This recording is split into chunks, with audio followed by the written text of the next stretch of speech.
And currently, the smallest Pokemon in existence is a tie between Joltik, Flabebe, Cutiefly, Comfey, Cosmoem, Sinistea, and a roaming form Gimmighoul, all at 4 inches. You just made all of those names up on the fly. No, I did not. Those can't be real. You were like, the other Pokemon tied for the smallest are Flambe and Jimmy Shorts. And What's up, nerds? Welcome back to Kill A Delibird, where today we're going back to school. I'm going to shove your heads in some toilets. This is the podcast where we watch Pokemon and break it down, and we compare it to things that it's the big stretch. It's a good time. I'm Kellen, one of your hosts, and as per usual, I am joined once again by Graham. Graham, how you doing? I'm doing great. So I'm the one that tries to bring in a few different other angles than just the Pokemon fandom.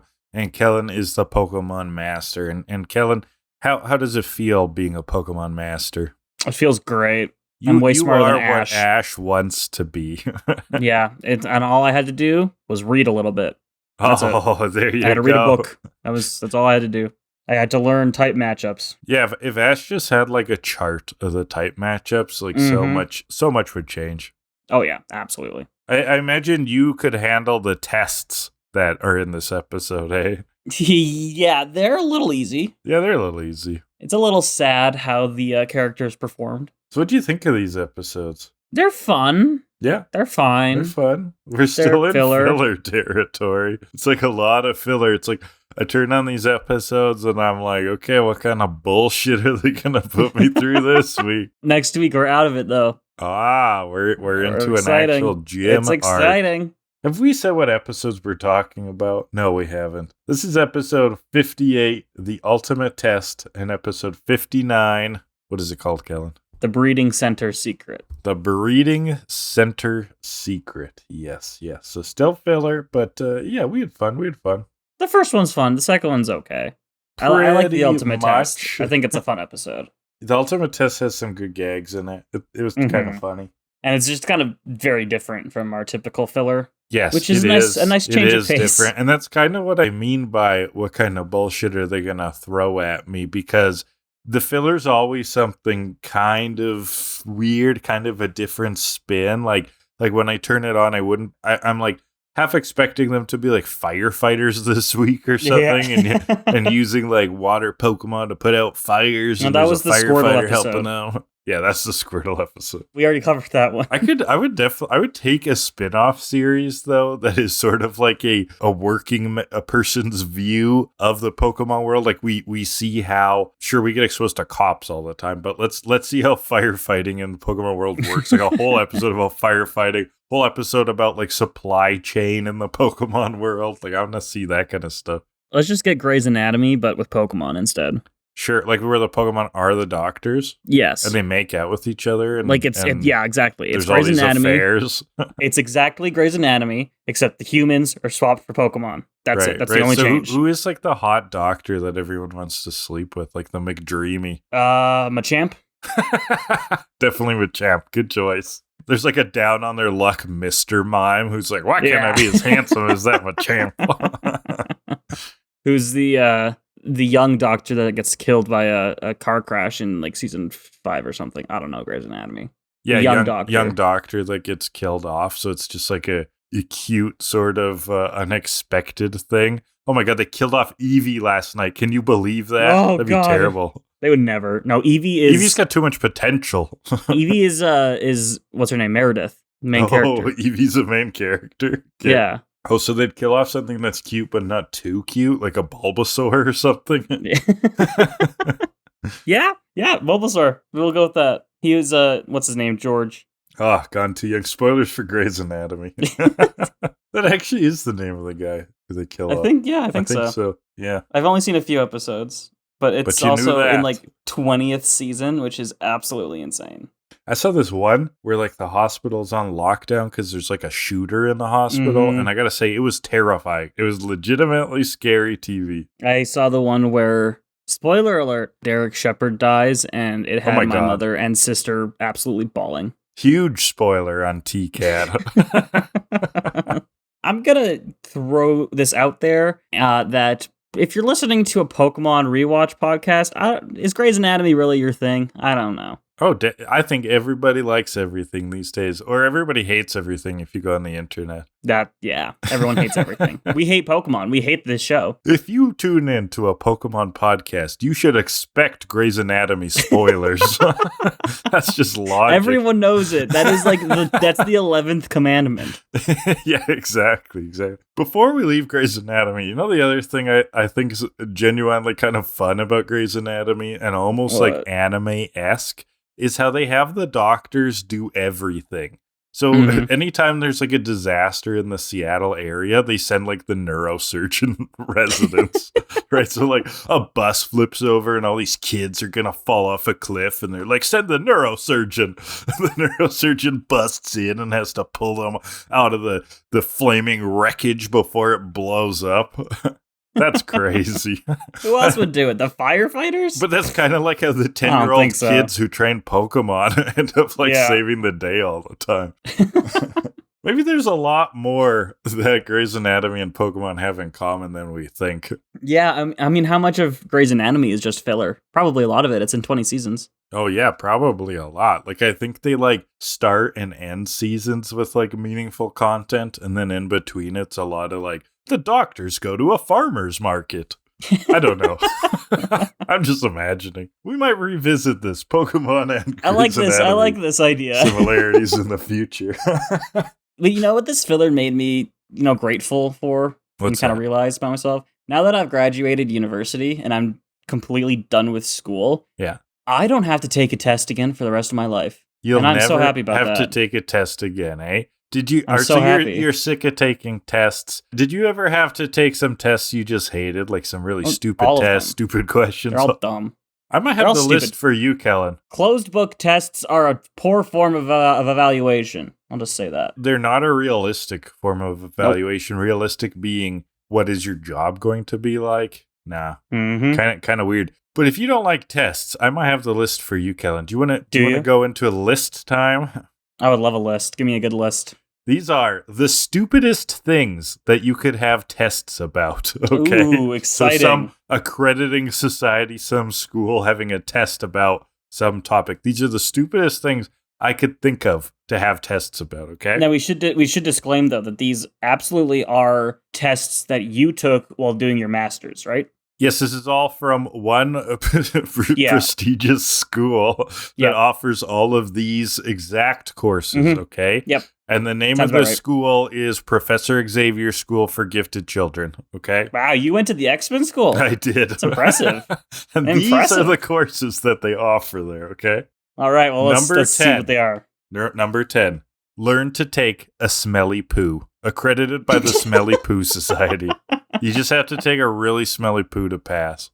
But if your poo isn't smelly, you fail. I don't like how that's judged. I also don't like how you laughed. I was expecting that one to fall flat. That's fucking stupid. Too easy. I'm a mature adult. Poop jokes still land. Poop jokes land and make a mess. Number 9. Got him. Banana sommelier. So, you know how they have like sommelier exams for wine? A hint of this, a hint of that. Imagine like a banana, like, Dole, 97 cents, Safeway. Good year. Good year for Dole. All the same banana. I know there are different kinds of banana, so maybe you could do this, but like, I'm imagining from like an American supermarket sort of banana. I only think Dole because of Monkey Ball. I think that was the sponsored banana. Oh man, Monkey Ball. Super Monkey Ball. Great game. So good. I've been hankering to play that again, actually. I haven't played Monkey Ball in a long time. I don't have it. Do you have the Switch remake? Oh, it's good. No, I should get that. Yeah. That's a remake of the GameCube ones? Yep. Shout out to Super Monkey Ball. Those GameCube ones, perfection. Oh, beautiful. Beautiful. And what else is beautiful is number 8. The Rat Racing Test. A course where you train and race rats. That just sounds fun. That just sounds like the rat race. It sounds like like what people talk about capitalism. Does that sound fun? Would it work? Can you train a rat? They make rats go through mazes or something? Yeah, but like with incentives like cheese. Yeah, so you put cheese at the end. Oh, there you go. Easy. You know what? When I wrote that one down, I was like, I wonder if someone does this. Someone's going to shout us out in the comments and being like, actually, I am professionally trained in rat racing. It is a very serious endeavor, and your jokes and shenanigans ring hollow with me, good sirs. Actually, we put pancakes at the end of the finish line. Well, actually, they're not rats, but rat mice hybrids that are even quicker. And they gotta go fast. They got little red shoes and blue hair. They're actually and they hedgehogs. pick up rings and chaos emeralds. They have fox friends and echidna friends. It's a whole thing. Well, you wouldn't get it. You might have just inadvertently, and Kellen does not know these beforehand, you might have just inadvertently set us up for number 6, okay? Number 6. A Sonic the Hedgehog fan fiction test. Beautiful. You have to know about, Sonic Chan or Sonic Chew and all that stuff. Shrek and Shadow having a baby together. Shrek and Shadow making out. Or that Mario Sonic gif where they're making out. That thing's beautiful. That is art. That is art. If you don't know what we're talking about, you can find it pretty easily. Yeah. And you know what else you can find out pretty easily? The answers to a test about the differences between mayonnaise and Miracle Whip. That's our number 5. A whole class about the differences between mayonnaise and Miracle Whip. It was a very complicated night. Oh, yes. You could give a few lectures on that. Last episode, we told the story of this. So go check out last episode of TKAD if you want to find the dirt on mayo and Miracle Whip. All right, number 4 is kind of disgusting. And I can't believe that the Xavier School for Gifted Youngsters has a whole class about this. But they will test you on facts about things with textures that kind of remind you of testicles. So like raw turkey or like a hairless cat or maybe like a rubber ball covered in cat hair. That kind of thing. I got a groan, people. I got a groan. Slightly deflated. Yeah, the rubber ball's slightly deflated. It's got a healthy sag, a mature sag, as we say in the business. It's like the Hell's Kitchen blind taste test, except for they're putting testicle-shaped things in your hands. You have to feel stuff. Yeah. Is this Wolverine scrotum or raw turkey? Raw turkey. Wrong. Open your eyes. And Wolverine just standing there. Just testes out. Testes out. Exactly. No fan art of that one, please. Don't do that. No, we'd rather not. Well, going from testicles to the world of phallic objects, a course about guessing the length of the hot dog. So you could probably easily guess like 6 inches or foot longs. This is like really fine measurements. Or maybe you're like blindfolded and you got to eat the hot dog and then be like, how long was that hot dog? Get it down to like a millimeter. Exactly. There's one like X-Men in the school who like that's their mutant powers. They can like really, really accurately estimate hot dog leg. But not lengths of anything else. Not anything else. And then finally there's a supervillain who's like made out of hot dogs and everyone's like, you're kind of relevant, but he still can't really do anything to fight him.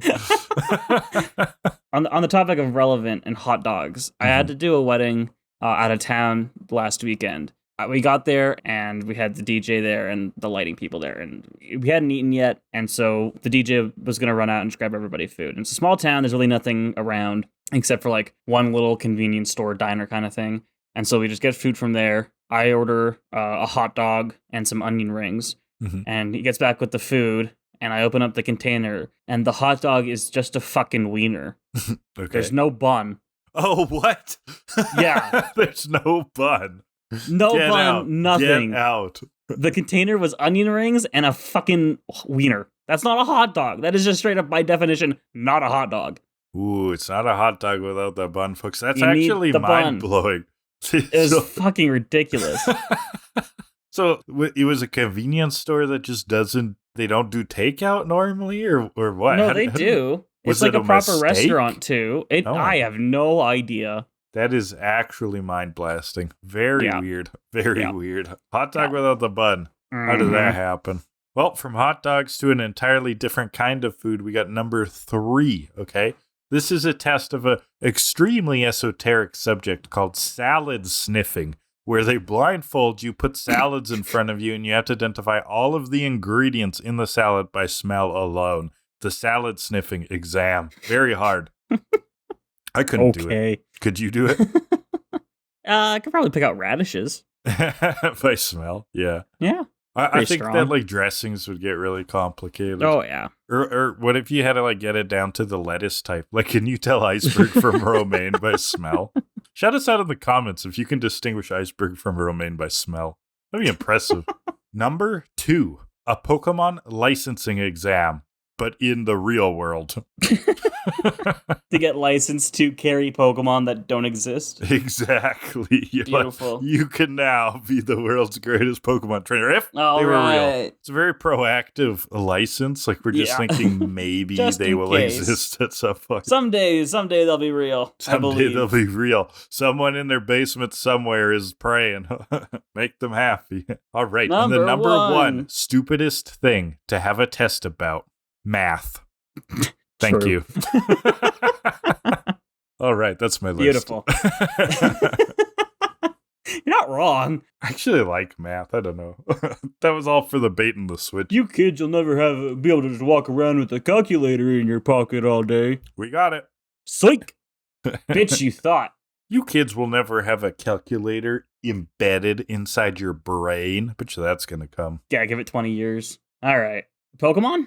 Oh, I guess so. No, really. If we have to. I do. Let's get into the Pokemon. That was my little, strange exploration of tests. So let's get into episode 58, the ultimate test. The ultimate test. So the gang and Todd are eating Todd's in a field. From last Todd's episode, he's the photographer who was creepy, but now's her best friend. Misty asks Ash if he will ever get another badge. Suggests that maybe he can get another gym leader to feel sorry for him. Sick bird. And get another badge that way. Got him. And that's what we were all thinking. Yeah, I mean, it was, what did we determine? 2 badges were fought and gotten properly? Yeah, which ones? I don't totally remember. Surge and Koga, I think? Yeah, Koga sounded right, yeah. Everything else was either pity or for some other reason that shouldn't have been allowed, it was but whatever. usually like Team Rocket or someone like busting up the scene, and then them being like, guess you can get a badge. Have a badge, whatever. But Ash swears it's all skill. Misty's thinking, how much skill does it take to beat Team Rocket, though? Not a lot. And Team Rocket is listening from the bushes like usual, and they just groan. They're like, she burnt us. I don't think they're even shown like where they are. We just get like an insert shot of them being like, oh. Yeah, maybe it's like they sneezed from somewhere. Like they knew they just were being felt a disturbance in the force. Exactly. Like someone else made a slightly fourth wall breaking joke with Misty kind of pointing out Ash's blunders that the audience does, and Team Rocket has that like fourth wall sense. Someone else is touching the fourth wall. No one's allowed to touch the fourth wall but us. Except for us. So yeah, Ash challenges Misty to a battle, but Todd suggests that Ash take the Pokemon League's admissions exam, which, if successful, will earn you a Pokemon League badge. This is a crazy. badge that we don't see in the games, but we have some confirmation that there may be more than 8 badges in the Indigo League, and you only need to collect 8. Oh, so were you taking this to be like this would count as one of the 8, or that you could take this instead of getting any badges? No, I took this to mean this would count as one of the 8. Oh, that would make more sense. I sort of thought because of some later connotations, like we'll see there's a Joy in this episode talk about how it's a good alternative for people who can't travel. I was like, do they just like not need to do the badge thing? They can just like take a test instead? That would seem such bullshit. Yeah, it was like they should all just take this test. It didn't seem that hard. Mm-hmm. And so Ash is signing up for this admissions exam. They found the place. Meanwhile, we see off to the side, this strange-looking woman is signing up as well. She's got some red hair tied up. Ash doesn't recognize her. Who could it be? Shocker. She gives her age and profession as 17 and diva. I liked that. Now, do we believe her when she talks about being 17? Because I've always thought of Team Rocket as being way older. Yeah, no, that was a lie. She's also like... Yeah. Okay, so this is Jessie. Spoilers. She's dressed in a disguise. And she's dressed as like a schoolgirl. I think that's why she's claiming she's younger than she is. Because I think Mhm. Jesse's actually like early 20s. Yeah, I'm fairly confident Jesse is not 17. Who knows, though? The ages in this show are kind of weird Fucked up. anyways. They're all over the place. They're all over the place. And that's an Yeah. anime problem, period. But yeah, so the other person we see here, and this is like, okay, so we're at the big like test area, and the other person we see here is, there's a Joy kind of in the Joy. background. Yeah. Nice Joy. There's Joy. And so Brock wanders off. He's smitten, of course. I feel like it's been a bit since we had a Brock Joy moment. Yeah. Yeah, it has, actually. And we learn from the test dude, the instructor, the test giver, the... Yeah, I don't know what we want to call this guy. Yeah. So there's a guy who kind of runs the tests and the center, it seems like. And he has like a Russian accent, right? The game master. Something like that, yeah. He has like some kind of... I don't even know if it's Russian, actually. It's just like a generically European It's like they mushed together German, Russian, Norwegian. Like they made this like just like European stamped accent. And accents in Pokemon so bizarre. This one is, up there with those. Yeah, I'm going to call him the Taskmaster. I kept writing him down as Russia. Taskmaster's cool. You know that's a Marvel villain. The Taskmaster. I don't know. I just know the UK game show. Oh, there you go. With celebrities. So yeah, a trainer's own Pokemon are not permitted in the exam. So Ash's Pokemon have to be surrendered to the Taskmaster. Seconded to Taskmaster. Where, hey, 5 Pokeballs, unlike last week where we saw he had 6 Pokeballs, and this is proper. He has 5. He only has 5 Pokemon on him. Good job, show. Misty's gonna look after Pikachu during all of this. And so we punch out to a wider shot of the center. The Brock and Ash are talking to Joy, and we see Todd taking some pictures of the Pokemon around. He's taking pictures. He's taking pictures of a Weedle. Did you notice that this Weedle was green? I did notice that, actually. Yeah, green Weedle. And that's just in the background of one shot. Mm-hmm. Maybe it's a shiny. Is that a shiny? That is Weedle's shiny. Weedle shiny is green. Oh my god. There you go. Todd found a shiny. He found a shiny Pokemon. Good job, Todd. Well done. So the Joy we met is the Fuchsia City Joy, which makes sense because we never went to Fuchsia City. We never did find that. Right, we just saw Koga's gym, not the Koga's gym was in the middle of buttfuck nowhere. Yeah, it's like a ninja palace, a ninja torture palace. But this is the prettiest one yet, according to Brock, of course. She also has like this country accent that none of the other Joys have had. Oh, I wonder if that is an adaptation of the Japanese one, because if Fuchsia is supposed to be like old school Japan, right, like ninjas and samurai and that kind of stuff, she could have had like an Osaka dialect, which in anime when they translate it over, they sometimes use a bit of like a folksy or a southern accent. I don't know if they're equivalent, but like that is often how dubs portray it. So then James walks in a disguise, or I'm sorry, we don't know that's James yet. Some interesting fellow walks in with purple hair. Yeah. He is registering. He and this other woman that was registering earlier seem to look at each other and they're like, "Ooh, is that who I think that is?" So yeah, Jesse and James are both signing up for this thing. They don't even recognize each other in their shit disguises. Not at first, anyways. No. But we get their reasonings for wanting to sign up for this test. James has always wanted to be a Pokemon master. He says, I want to live my dream instead of my reality. I wrote that down as a sweet sentence. What a fun line. And Jessie wants to add this to her resume, which I liked, okay? She's got a list of things already on her resume. I'm hoping you wrote that down. I did. She's been an accomplished hostess, a florist, a costume designer, wine expert, beautician, style consultant, but not Pokemon master, so that's why she's here. Now, were these all throwbacks to other episodes? I don't think we've seen them as wine tasters. Yeah. Then Meowth butts in. Meowth wasn't even supposed to be here. He found them. Jessie and James gave them excuses as to why they weren't around today. Jessie said she had to be at her uncle's death's bed at his bedside. Which is like, and Jessie would make up. Okay, this is actually in character that Jessie's like cop out is something like really egregiously dark, like really over the top awful, like is that she had to see her like dying uncle. And James is like kind of stupidly innocent. He told me he had a dentist appointment. But they don't want to deal with Meowth. They distract him with a yarn ball. They throw it away. He's a cat. He goes after it, of course. Oh, great. Love when Meowth is a cat. and we jump into the examination with this adorable little interstitial of Pikachu holding a sign that says exam number 1. Yeah, so between every exam here, we get like, a little board. A little Pikachu transition. posing with an exam I love sign. it. I liked it too. Yeah, I wrote that All down. right.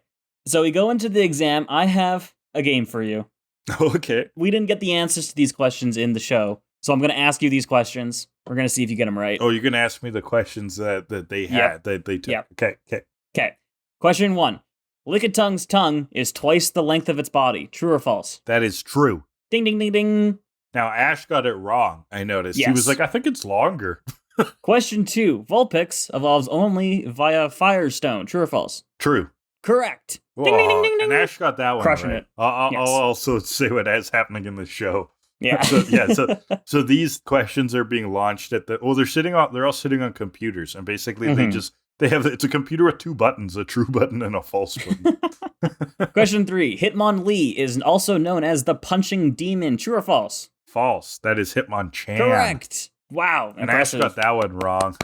Fucking, of course you did. Of course he did. Question 4. The only attack Magikarp originally knows is Splash. True or false? Ooh, true. Ding, ding, ding, ding, ding. Oh, sweet. So at this point, they cut over to James, and he does, I don't even know if he answers it. He's just enraged at the mention of Magikarp. He has some rank PTSD. Yeah. Now, I believe we went over this in the episode your friend Ryan joined us, but yeah, Magikarp only knows Splash, at least in Generation 1, I believe. Oh no, it does learn Tackle at level 15, but originally it only knows Splash. I knew there was some technicalities there, Yeah. but Magikarp as being the Splash-only Pokemon, has some truth, so. Question 5. Caterpie is the world's smallest Pokemon. True or false? So, assuming that this is as of Gen 1, I think it's true. Oh, Incorrect. Really? In terms of Gen 1 Pokemon, Diglett is 2 inches smaller than Caterpie. Oh, there you go. Okay. And currently, the smallest Pokemon in existence is a tie between Joltik, Flabebe, Cutiefly, Comfey, Cosmoem, Sinistea, and a roaming form Gimmighoul, all at 4 inches. You just made all of those names up on the fly. No, I did not. Those can't be real. You were like, and the other Pokemon tied for the smallest are Flambe and Jimmy Shorts and Flabebe. Flabebe. Flambe and Jimmy Shorts. Jimmy Shorts. But no, Diglett is the smallest Generation 1 Pokemon. All right, well, I got that Not one wrong. Caterpie. How could you? But you know who's getting them all right, in James's perspective, is Jessie. So far, True. It looks like at this point she's getting them all right. She's just guessing. Yeah. She's guessing true on everyone. If I just guess at every one, I'll get 50% of them correct. Which, not the worst idea if you don't know anything. Yeah. But final question. Coughing was first discovered in a public bathhouse. True or false? Okay, I heard this question and was like, what? I don't know. Okay, I guess I gotta take Jessie's thing and guess. Seems too bizarre to just make up true. I've got no idea. Yeah, it makes no sense, right? There's no lore to back it. Okay. No, there's nothing in any Pokedex entry about a bathhouse. Well, what a random question then. So yeah, this is the only mention of coughing being discovered in a bathhouse. And there's a Pokemon card from the Team Rocket expansion that claims it was first discovered in a weapons factory. So Who knows if this is a contradiction or if it's completely made up or if bathhouse is actually true. I no idea. Okay, gotcha. So we'll scrap that question because nobody knows. But that's that's exam 1 for you. You got not bad. 4 out of 5. Not terrible. Not but terrible. You better will than, have to better than our heroes. You will have to rescind your 50% stake in the podcast. Aw. Can I take the test again in the future? In 1 year, yes. Can I take a new test that you make up? Yes, absolutely. I'll start doing that more often because I think that's funny. funny. Like, what is the Pokemon Flambe actually called? And I'll be like, crap. Shit. You referred to this Pokemon as Jimmy Shorts in the past. Which one was it? I have no idea. I can't Me even neither. answer that right now. I couldn't answer, and I'm looking at the Pokemon names I said. Someone listening might. Can you stitch together my bizarre stream of consciousness? Thank you. Anyway, that was exam 1. We move on to exam number 2. QQ We get the cute Pikachu sign. Pikachu. It's identify this Pokemon. Yeah. Who's that Pokemon? Who's that Pokemon? Pokemon And time. we see a black sphere. Who did you think this was? Now, this was the best bit, okay? Mm-hmm. Did you remember this bit? Because this is a pretty infamous bit. I didn't when it started, and I did afterwards. Like, I did forget it, but I knew that there was going to be a trick, right? Like, yeah. I knew that much, but I did forget this. But then as soon as they revealed it, I was like, oh, I have heard this before. So it's this black sphere. Ash thinks it's a Voltorb. James says it's a Pokeball. Jesse claims it is an Electrode. We get the reveal. What is it? Jigglypuff, as seen from above. That's such bullshit. It is such bullshit. This is like, okay, flashback to all those tests that you're like, this is just trying to get me. This isn't trying to teach me.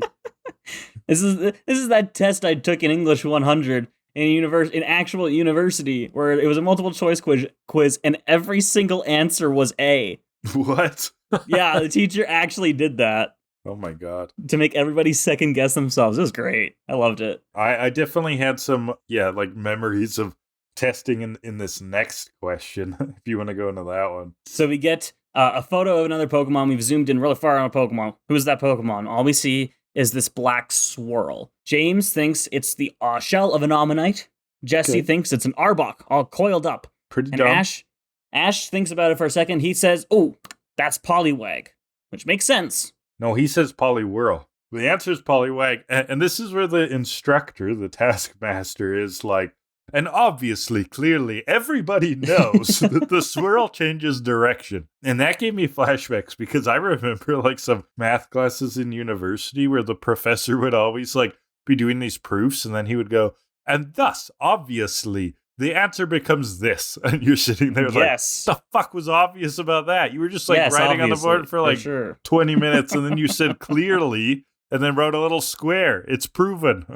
Like, what are you talking about? What's interesting about the dub compared to the original Japanese version is that this slide and the Vulpix slide from earlier are different in the Japanese version. They're completely different. The Japanese version of the Vulpix question talks about Ninetales lives for 1,000 years, Wartortle lives for 10,000 years, true or false. And then it got swapped to Vulpix evolves with the Firestone. No. And then this Poliwag slide, the question remains the same. But in the English version, the slide afterwards shows a Poliwrath instead of a Poliwhirl.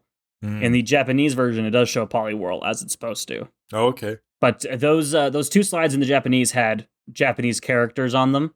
Oh, so they like writing them. So they just redid them, yeah, and for some reason didn't do them in the same way. So the test is getting quite a bit harder.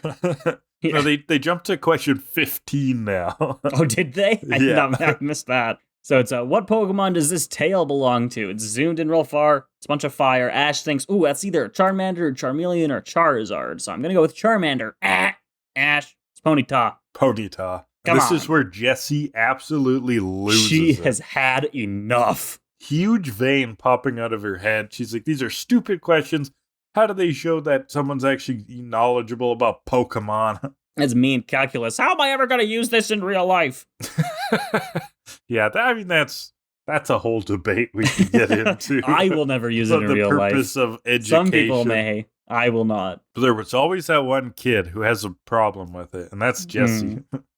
She's like, when am I going to have to know what Jigglypuff looks like from above? Oh, just wait. Maybe in a few episodes we'll see. That might actually come in handy, Jessie.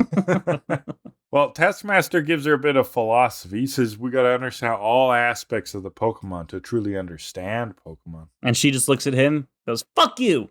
And she leaves. Yeah, he kicks her out. Flips the bird on both hands. And eat my ass! He kicks her out. She's gone. Ash says that her attitude seems familiar. Ooh, I wonder. So the scores are in for the first two exams. We see Joy is near the top. Ash is certain he'll be up there too. We look down the list. Ooh, Ash is in the bottom two. With James. And then Jessie, who got 0 for getting expelled. He doesn't get it, though. He's like, oh, whoever needs to know this? It's all about battles. Which, when has Ash ever been like, oh, Pokemon's all about battles? I mean, he loves battles, but like he understands the purpose of, connecting with your Pokemon and actually treating them like a friend. Oh, totally. Come on, totally. Ash. I think that he does have this perspective that knowledge of Pokemon is irrelevant as long as you believe it. As long as you use the big moves, just use Thunder over and over again, you'll win, right? This is a classic shonen protagonist where they're kind of dumb, but they just have so much heart. Mm-hmm. And so, exam number 3, Cute Pikachu. It is battle times. Ash's favorite time of the day. It's time for some battles. We see Joy with a Squirtle taking down a Charmander. Brock wants photos of this fight. He wants 8x10 glossies and wallet-sized photos. Oh, yeah, he's From just Todd. he's horning out. But it's so creepy. And then it's James versus the Taskmaster. James has a Pikachu. And hey, James knows all of Pikachu's attacks because he's been hit with all of them multiple times. Yeah, so these are the randomly selected Pokeballs, right? Like, Yes. These aren't their own Pokemon. And he's like, oh, good, a Pikachu. We can't lose. I've been destroyed by Pikachu so often. Jesse in the crowd thinks that's kind of pathetic. But, he's got a point. James has a point. Yeah. But the Taskmaster has a Graveler. James does not understand type matchups. He goes for Thunderbolt. It does nothing. Graveler launches at the Pikachu, takes him out, and the Taskmaster belts out, electricity doesn't work on rock Pokemon. Incorrect. -1 point. Incorrect. Doesn't work on ground Pokemon. Rock takes neutral damage. -1 point against you, Taskmaster. Graveler is a rock ground type, though, so that makes sense, but it's ground type Pokemon that don't take effect from electric. -2 points, Taskmaster. So James comes up with his plan. He sends out his other 2 Pokemon. He has a Charizard and an Ivysaur, and then he gets expelled because you're not allowed to do that. Yeah, and so James and Jesse are basically both in, like, fuck you, man mode, like scorched earth. So it's Ash's Weezing and the Taskmaster's Flareon next up. Ash sees the Weezing come out. He's like, oh, man, really? A Weezing? Even we Team really have to do Rocket this? in the crowd is like, that's bad. Oh, that sucks. Flamethrower from the Flareon misses multiple times. Ash has Weezing smog it up. The flamethrower connects with the smog. It makes a big explosion, but doesn't really do anything. No. And then she leers at him. Ash has Weezing go for the smoke screen and tackle, takes out the Flareon, easy peasy. Team Rocket's taking notes, though. Yeah, like, so that's how you do it. That makes sense. Good play. So now the Taskmaster has Jolteon. Ash sends out his second Pokemon. It's an Arbok. Ooh, we got a pattern emerging. Yeah, we get some good music here, too. Oh, This was is fun the scoring. battle music kicking in? So he tries to think of Arbok's attacks, but Jolteon's charging in. He remembers, He's like, huh? What? Glare. He uses Glare, freezes Jolteon. He tries to wrap it up, but Jolteon has spikes Ash forgot about, which poke Arbok, killing him instantly, essentially, because Jolteon then fries it with the thunder. This is the kind of thing that, I would see as a kid and would want those sort of mechanics carried over into the RPG, like carried over into the games. That doesn't translate, though, right? Like, you could wrap a Jolteon. Yeah, not in this scenario. There are abilities. Yeah, and that kind of flavored it up later, which seems nice. Yeah, like there's an ability called Rough Skin that some Pokemon have, where if you make physical contact, it'll damage you. Oh, great. But Jolteon doesn't have that. Specifically. Boo. So it comes down to the final match. It's Vaporeon versus Ash's third Pokemon. It's Meowth. And our Meowth in the crowd. Hey, Meowth, good luck. Good luck. Good luck. Great. I love that. Isn't it weird to see a Meowth like not speaking English? Oh, super weird. And that's It's why so I like strange. I also like how our Meowth, though, kind of likes trying to be friends with all the other Meowths, but the other Meowths are like, they're cats. Yeah. And he's like, hey, what do you do about your taxes? And they're like, just like licking. Your 401k yet? Exactly. Hey, Meowth, how'd you get your T4s? He tells Ash to use Fury Swipes. Ash is like, wait, who's that? I don't know who that was. He sends out the Vaporeon. Yeah, because Ash is like, I don't know any of Meowth's moves. And our Meowth in the crowd Fury is like, Swipes. it's Fury Swipes. So he has Meowth go for Fury Swipes, but Vaporeon ice beams it in midair, freezes him in place. That's a loss. Meowth is pissed off that he would let this happen to another Meowth. It's not okay. Look not what okay, you Ash. did! He jumps Look what in you did. and he's Fury Swiping Ash's face. How could you treat a fellow Meowth that way? So the Taskmaster sees this Meowth that can speak English. He's like, "Ooh, I want to catch that." And he goes for the Pokeball when Jesse and James intercept with the rental Pokemon. Yeah, and a vine just swaps the ball away. And it's time for the motto. Boring. which is slightly different. I kind of liked the opening. They're like, prepare yourself for trouble. I'd suggest you make that double. Ooh. Ooh, that's a good one. Yeah. But it takes Ash till now. He's like, oh, it's Team Rocket. What was the giveaway, Ash, this time? He The talking Meowth. The talking Meowth? He was a little bit cluing in about Jesse's attitude. Not the looks, not the voice. The At attitude. least this time, Jesse's hair was up and not like flowing out in the giant fucking and spiral. not a crescent moon of a hairdo. So Team Rocket commands the Pokemon, the rental Pokemon, to attack the gang and the Taskmaster. But the Taskmaster tells him, hey, turn around, do it to them. And they're like, okay. And they blow him out of the fucking field. About face, attack Team Rocket. And then Ash is like, oh, I get it, because you're the trainer. Didn't we like just learn this last episode? And with then the Growlithe and Ash sends in Pikachu. his rental wheezing and causes an Kaboom. explosion. And boom! Kaboom. Huge hole in the ground. Sploosh. Team Rocket's blasting off again. Quickly resolved. Due to the intrusion of Team Rocket, the exam must start over from the beginning. Which In other words, we ran out of time and we don't care about this arc, so let's move along. So let's just get out of here. Ash ain't gonna take the test again, though. He's learned that he's an absolute imbecile and is not gonna ever pass this test in a million years. He needs to just fake it till he makes it. And so he's going to go off back to Cinnabar, and we see Todd come in with Team Rocket's Meowth.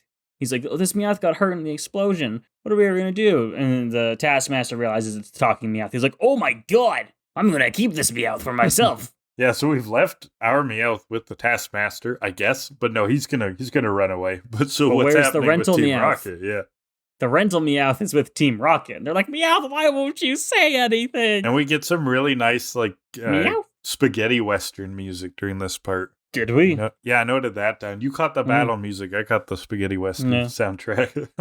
So yeah, the Meowths are switched off, and that's the episode. Yes. Yeah, fun one. Having Fun the episode. tests. Yeah. Literary hour time. Hit it. So I'm using tvtropes.org to help with some of my research this week because we are really just in the world of like fairly tropey stuff, really, really kind of TV schlock kind of things, but did try to find some books that it would apply to. So literary hour, this is where I try to compare the plot or the themes to some kind of story, some kind of themes from a book. Sometimes I have to it go to makes sense. movies, TVs, blah, blah, blah. It's usually a huge stretch. Sometimes we learn something about ourselves, but rarely.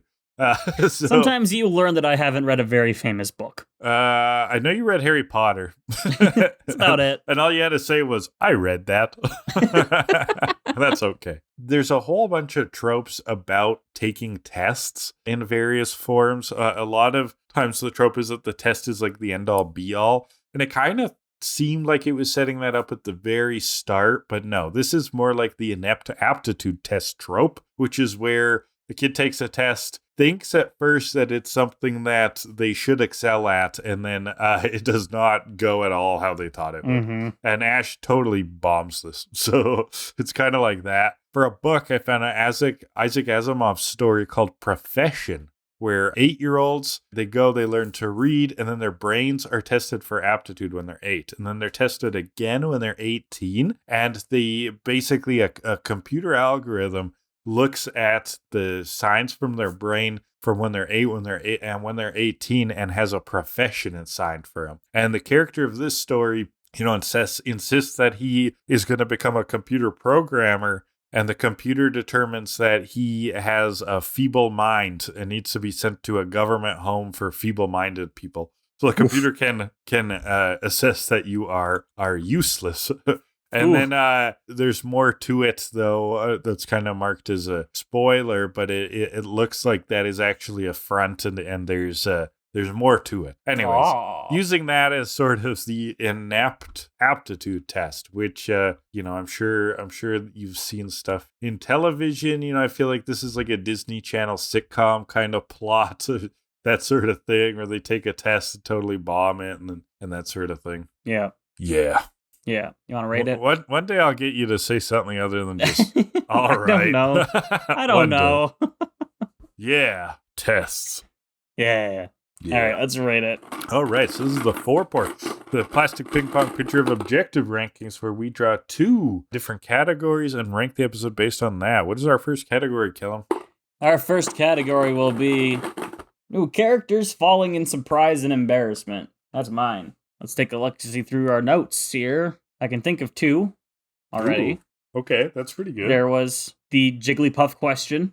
Oh, There's a Jigglypuff seen from above. They fall out of their chairs. That's a great use. It's a great one. Very good, very good. When the Taskmaster says that it's a Poliwhirl, not a Poliwag, there's another fall. Okay. Those aren't bad. That might be it for this one. There were a couple more in the next episode I think I noted, but okay. I believe that is it for solid this use one. of the trope. Very good solid joke. use of Gonna the go with trope. a 7. Yeah, I was thinking 7 as well. All right. Category number 2 will be Ash Moron moments. This is a good one for that. Wow. The whole episode is an Ash Moron The whole moment. episode is yeah, what you said.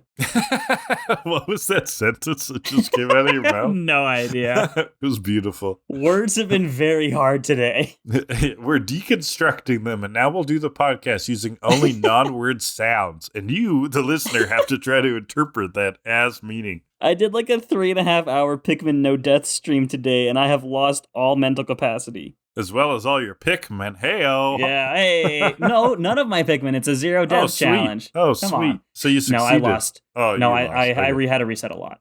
Anyway, Ash Moron moments. The whole episode. The whole episode. There, he can't recognize James and Jesse as per usual. Oh yeah, that's great. That's great. And like him trying to answer the questions was kind of funny. Him forgetting what moves Arbok has. He gets the Lickitung question wrong, the Hitmonlee question wrong, I'm pretty sure. Yep. Doesn't get the Jigglypuff right or the Swirl right. I mean, the Jigglypuff one is tough. Yeah, that one's fair. But he's literally classified as like the second biggest moron in the class, so legally. Yeah. So I think I was thinking like 10. Oh, you go. It's a big moron moment. Well, you know what? You're right. I'll go with 10 too. I mean, it's a 10. He's like bottom of the class. I don't know. It's like not only is a moron, he's like a quantified moron. Wow. Sorry, Ash. So 10 and 7. That is 8.5. Excellent episode. Oh, really? Top one. That is the best episode since I don't even know when. Probably Tower of Terror. Yeah. Which is objectively the best episode ever. It's a 10 out of 10 episode. Yeah. Well, you know what might not be a 10 out of 10 episode? Probably isn't. The breeding center secret. This one's okay. This one's fine. It's got some funny stuff, but it's a little weird. So we're taking a break in some city. No idea where. Todd is doing a photo sesh with Togepi. Very adorable though. I did like this. Yeah, and Todd's into it. Cool shot. But yeah, just missing Togepi hanging out. And we get the most important information we've ever had in this show. The Pokemon weather update. Weather update. Okay, so it's clear and sunny with highs in the high 70s. It's a beautiful day outside. Perfect Did that trigger you that apparently Kanto uses Fahrenheit? I know probably some of our listeners are American, but in Canada we use Celsius, and that was like a little bit not just surprising. in Canada, literally everywhere fucking else in the world uses Celsius. There you go. Called out America. Fuck you, America. I heard someone on a stream the other day, like on Twitch, talking about how they were like okay with like the metric system, but that they actually thought Celsius was stupid because they're like Fahrenheit just makes sense. 0 is cold and 100 is warm. It's and everything in between warm out there. And then the person, the European, answered back being like, "But you know, the temperature of freezing water doesn't mean anything to you." And they're like, to be fully transparent and fair about it, we do in Canada kind of use a mix. Yeah. Like we use Celsius for outside temperature. We use Fahrenheit for like our ovens. Yeah, we use Fahrenheit for kind of cooking, weird, which is really weird. But I think it's just because like recipes are all in American. Yeah. It's fucking American-centric recipe books. My parents actually will switch between Celsius and Fahrenheit seamlessly. They will talk about outside temperature in Celsius and the temperature inside their house in Fahrenheit, which is bizarre. What? Yes. You listen, sometime maybe you'll notice this about my parents. They'll be like, "Oh, what's the temperature outside? Oh, it's like 25. Oh, it's pretty nice." And they'll be like, "What'd you set the inside at?" And they'll be like, "Oh, 71. That sounds hot. Seamlessly. They won't even clarify the units. They'll just seamlessly. It's the surface of the sun inside. Yeah. So after this weather update, I think we spent a lot longer on the weather update It's than we the needed little to. things like that really catch me. I was like, Capto uses Fahrenheit. Ah! So after this this weather update, we get the an advertisement for the 5-star breeding center. Ooh, it's fancy. This woman's on the television being like, "Oh, we can evolve your Pokemon." Blah blah blah blah blah blah. I didn't write any of it down. Why fuss? Bring Pokemon to us. We learned that a breeding center raises Pokemon for kids who can't raise their own. So this is more the equivalent of a daycare in the games. Yeah, I was gonna ask you. There is an in-game sort of thing like this, right? And I believe in the original Japanese, it's referred to as a daycare and not a breeding center. Okay, breeding center is a weird phrase. Yeah. I'm surprised they didn't call it daycare. Because I feel like that makes more sense. And then even in the episode, they have to explain a lot. They're like, they say breeding center, and then they got to be like, well, it's really more of a Pokemon spa. Okay, then just call it a Pokemon spa. Like, I don't really understand. Oh, we're just going to take our Pokemon down to the local Pokemon brothel. Yeah. The local fucking suck shack. The local come and go. Oh, gross. That is a nasty one. They do say this. The only other thing to take from this ad for the place is that they say Pokemon love power a lot in the ad. Yeah, in the Japanese version, I was looking this up. It's left nameless in the dub. In the Japanese version, it is given the name Big Sis's Daycare. Big Sis's Daycare. Okay. Yeah, not a brothel, unfortunately. Well, fortunately. Yeah, sure. Whatever. The way this say. filler's going, I wouldn't be surprised if there's an episode about that. Yeah, they go to this breeding center. It's very busy. Brock fawns over the woman he saw in the ad, who's out front now. And there's also a guy too, and they use love power to raise these Pokemon. Misty is immediately suspicious. Yeah, she's getting in there. She's a little aggressive. Like, what's with all these customers? So she's going to leave Psyduck at the breeding center because this is the only way to test if this is actually a legitimate breeding center. Because if they can make Psyduck good, then it's legit. And if not, then it's bad place. And the woman looks at Psyduck and she's like, "Oh my god, these eyes are so bright and shiny like ping pong balls." And she's like, "Yeah, I wish I had a paddle." I would knock some common sense into its empty head. And the woman's like, "Looks intelligent to me." And they all fall over. There you go. So yeah, Misty wants Psyduck to be completely changed. Which, Misty, haven't you learned to love Psyduck for who he is? Yeah, there is something a little weird here. Like, Ash even accuses her, like, "You're just trying to abandon Psyduck." And she's like, "No, I want the best for him, but not so sure." I think the best for him would be releasing him and not have to put up with her abuse. Yeah, maybe. So, yeah, they're walking down the street, and they see a restaurant. It's called Restaurant Hungry. Oh, great name. But there's an ad out front. It is all you can eat for free. Ooh. Which is a horrible business model. There must be a catch, Kellen. There is a catch. Oh, the chef comes out.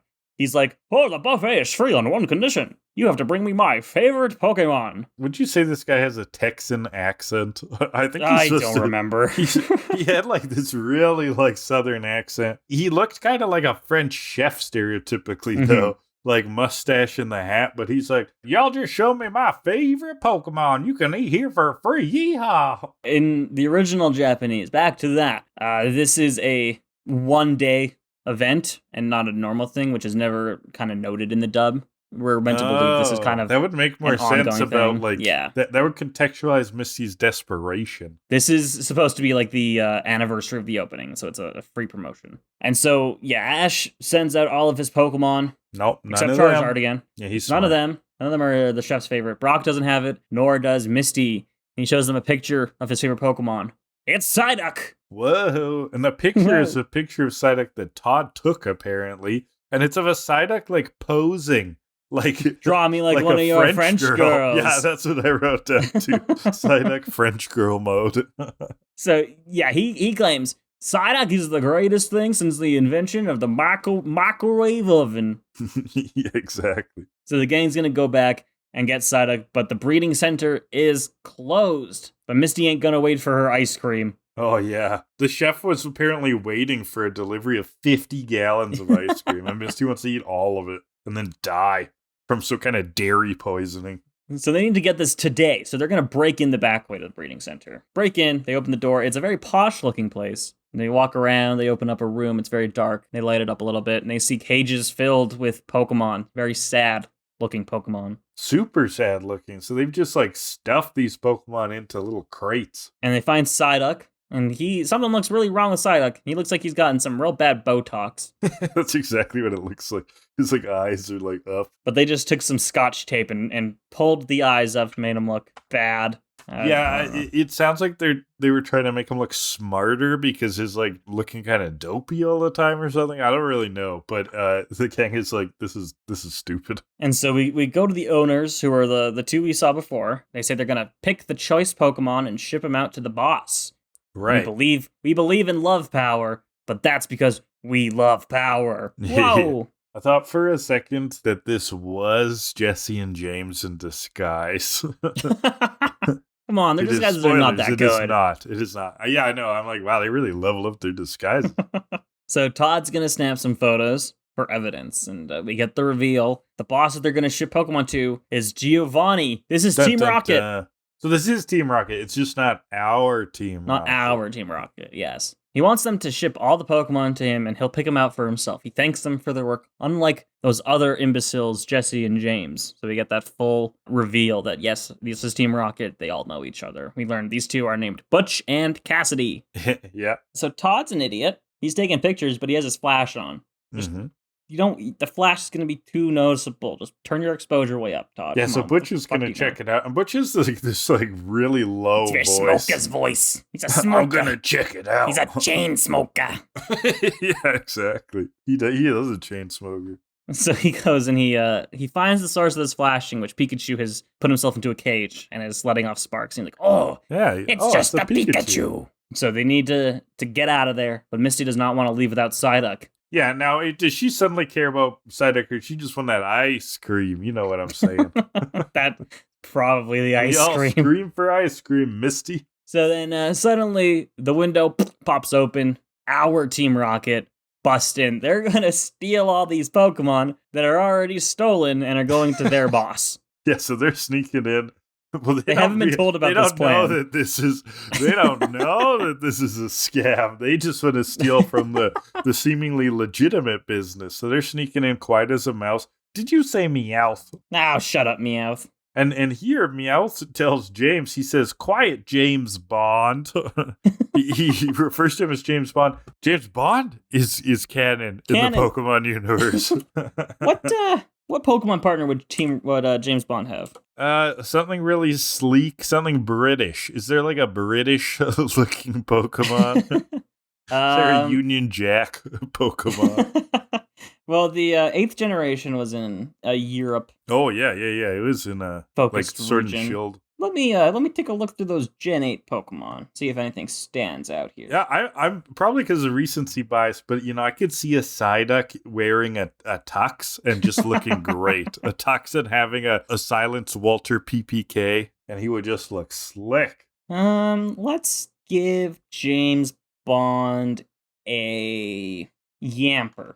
Okay, what is a Yamper? I will send you a photo. Now, I've never seen a James Bond movie, so I don't know how this is. Okay, I just think you've never seen a single James Bond I just movie? think it's cute to give him an electric corgi. Oh, yeah, there you go. A corgi would be fitting. He's like looking after for the queen. Yeah. It's on loan. Yeah, but no, I've never seen a James Bond movie. Wow. Yep. I mean, I don't know if they'd really be your thing, so that's fine, but there's just so many of them. I'm surprised. Mm-hmm. So my dad is such a rabid fan. I feel like we've put them on and you've been around. So no, I don't think so. Oh, okay. Well, the gang comes up on our Team Rocket from behind, spooking them. And they're trying to convince them to help them get all the Pokemon out of here because they're like, this is bad. We're all in trouble here if you don't help us. But James won't shut his mouth. He's being way too loud. This warns Butch and Cassidy. They come out and they confront them. They do their own motto. Oh yes. Now, did you write this down? Yes, I do have it. Do you want to do the Cassidy and I'll do the Butch? Sure. Who starts? Cassidy starts. Okay. Prepare for trouble. And make it double. To infect the world with devastation. To blight out people in every nation. to denounce the goodness of truth and love. To extend our wrath to the stars above. Cassidy. And Butch, of course. We're Team Rocket circling Earth all day and night. Surrender to us now or you will surely lose the fight. That's right. Except it's Eradicator's coming. Except Eradicate pops up and just snarls. No, he's a Sundance kid. He says, Sundance powers activate. Our Team Rocket is very annoyed at this. They're like, we spent months looking for a slogan to snatch. Get your own motto. Yeah, snipe your own slogan. Come on. So you learn that Cassidy knows Jesse. Yes. Jess, it's been a while. Jesse claims that Cassidy's just been always jealous of her because Jesse's so beautiful. Just jealous of my beauty. Because Jesse has the biggest head, and it has to be that way in order to hold all that hair. Yeah, it's a structurally sound head. Mm-hmm.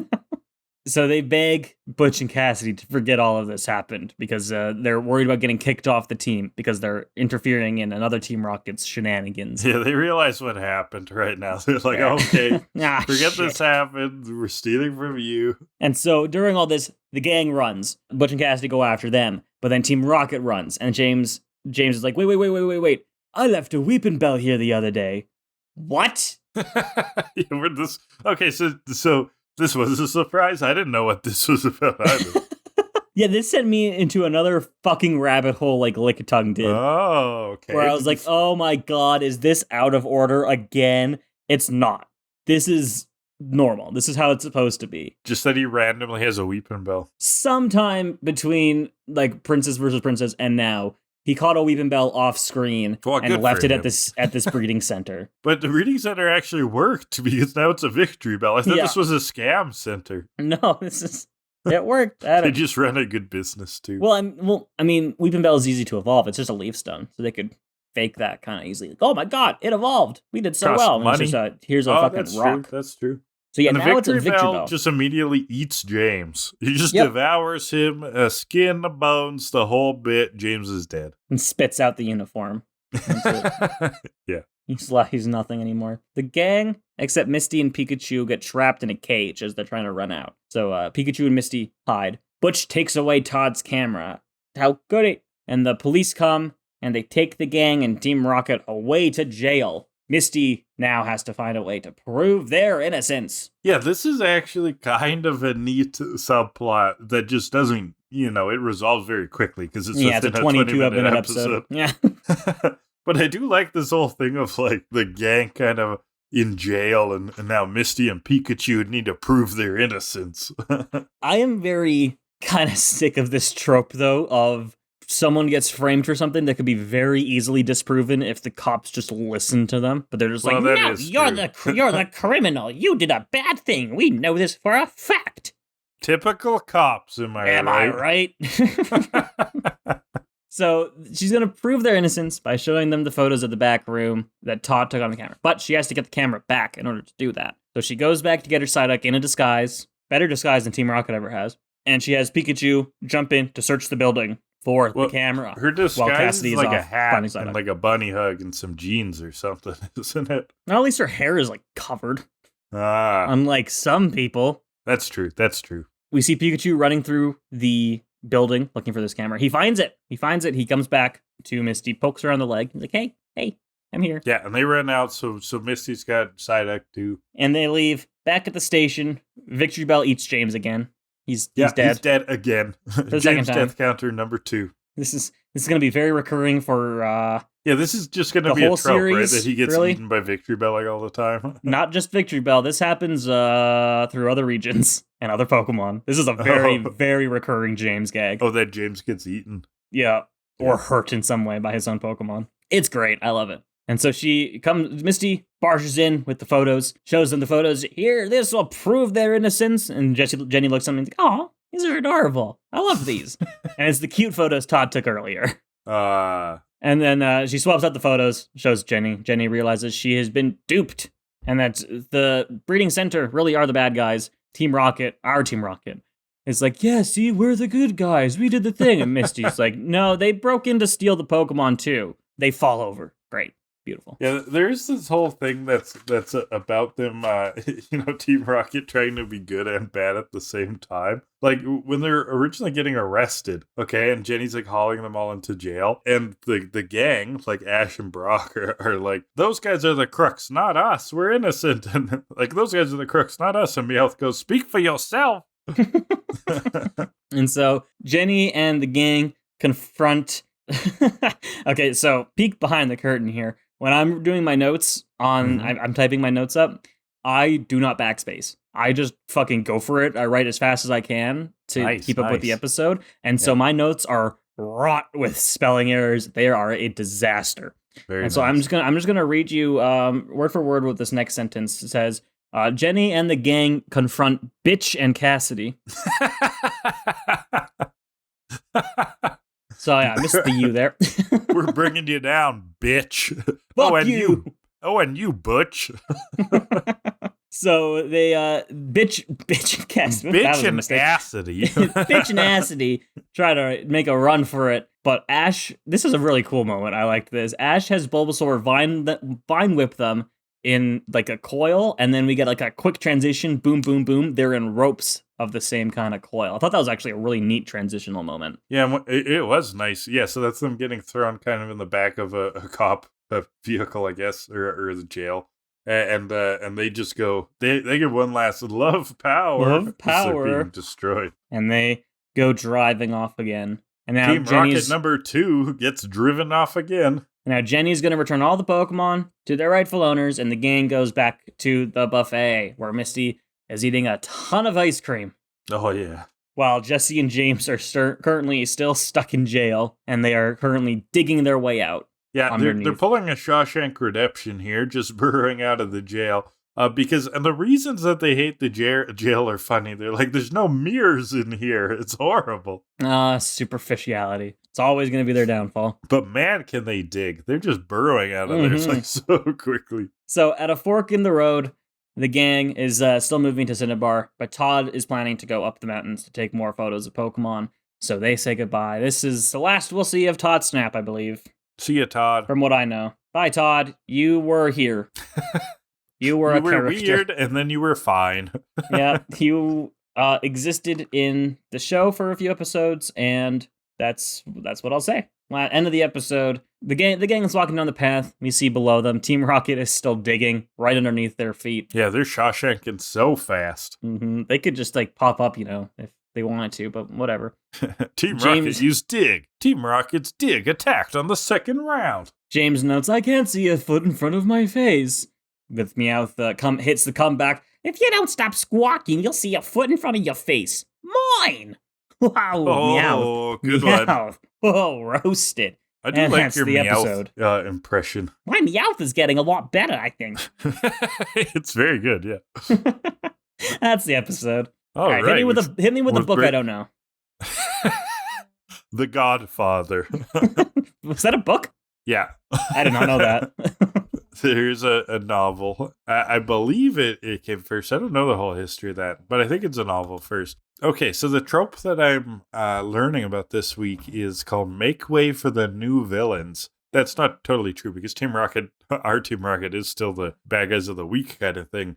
But this is where our bad guys that we know and love are sort of like upped by another even more powerful bad guys. They have their own bad guys. Yeah, their own bad guys. And then our bad guys kind of become good guys for a bit. So in The Godfather is a character named Luca Brasi, terrifying killer and enforcer for the Corleones, the gang family. He is killed by Virgil Solozo and Bruno Tattaglia. I'm probably butchering these Italian names. Not much difficulty in the opening of their war with the Corleones. So this is kind of that like upping of the intensity when villain A is suddenly eaten by villain B. This is a pretty common trope in like anime and manga too, where a villain from one arc, then they often will just join the hero, and then like a new villain who's even crazier like pops up, just like demolishes the old villain in one blow. But I wanted to find an example of something a little classier. I don't know if classy is the word, but there you go. The Godfather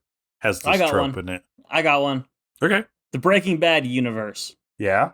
Gus He's the villain, and he has his own villain in Don Eladio and the Cartel. Bing, bam, boom. I did it. Exactly. Hey, you proud of me? Breaking Bad's a good one. I think there's more than one example of that. Oh, yeah. Because the villains are all fighting each other, yeah. Yeah. Every time we deal with one meth lord, another bigger, badder one comes out. You know what they say? Behind every meth lord is an even methier, lordier meth lord.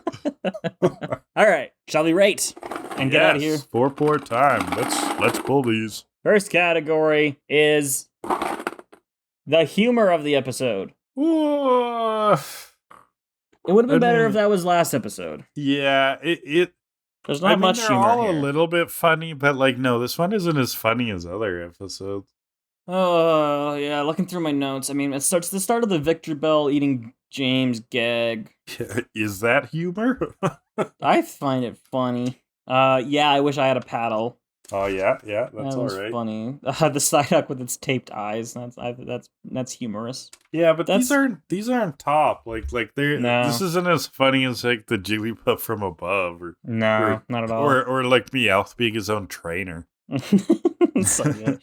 So I do think this is a below average episode. Yeah, it's 4. Go 3. It's 3.5. Category 2. The originality of the episode. Well, this is the first time we gotta get exposed to more Team Rocket as another character. So I do think there actually is something.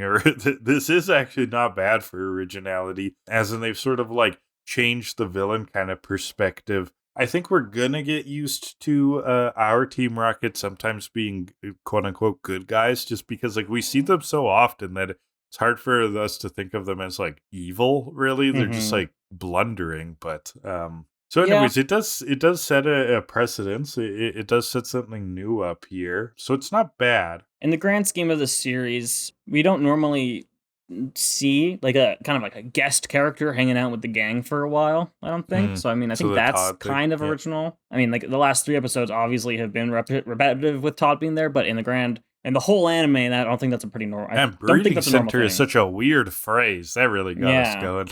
Yeah, so it's not bad, but it's not incredible. I'm not oh, this is super creative, but it is a bit of a spark. So I go with the 7. I was thinking 6. So 6 and 7, 6.5. And 3.5. That is 5, I think.